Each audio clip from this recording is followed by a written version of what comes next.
Hello, this is my video about supporting and spotting. So this is my dog, which has got a Y-shaped harness on, which at the front is a Y shape like this, and this allows all the limbs to move freely. There's no restrictions. With the harnesses that go across the front like that parallel, you find that they restrict the shoulder movement. So we've got a Y-shaped harness with a dog lead clipped to the back like this, and this is how I'm going to show you how to hold the lead. So if you can see there, it's hooked around my finger. So I'm going to show you a dog with 4 feet on.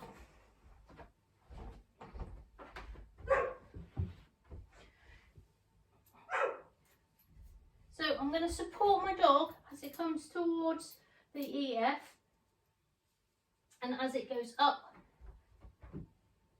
and waits there. And it's important to teach your dog to wait and be comfortable with having a little bit of tension on the lead. When they're settled and we've asked them to wait, we can release the tension slightly so we're not actually holding them in place. Once we've counted to 3 or to 5 or however long we want for the duration, we can support them getting off.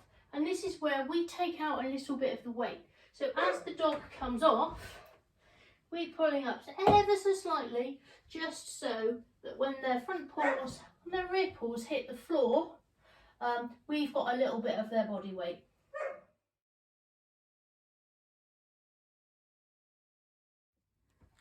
So this is another example of get on 4 feet where the dog is slightly off the ground. This one here is going to move slightly, and that's why it's really important to be able to support and spot your dog. Making sure we're holding the lead correctly, and we'll support the dog as they get on.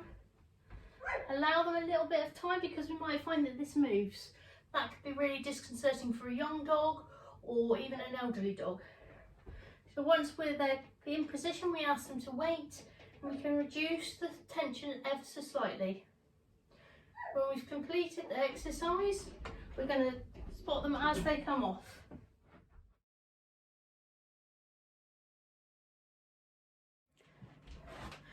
This video is going to show you how to support and spot your dog whilst getting on a EF with 2 feet.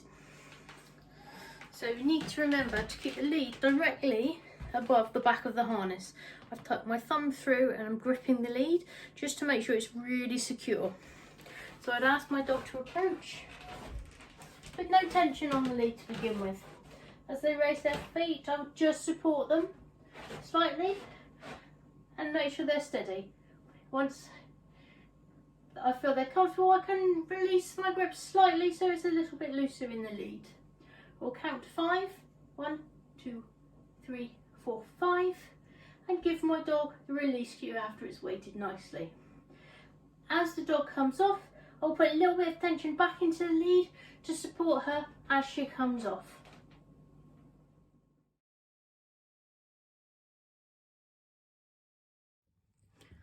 This video shows me supporting my dog while doing a get on 2 feet, and this little pink thing that I'm using moves slightly, so that's why it's important that we spot and support. Just because the first few times they do it, it's going to be a completely new experience for them, and we don't want that to be a negative experience. So it's also important that we teach people to support and spot from both sides rather than just one. So I'm going to come in here.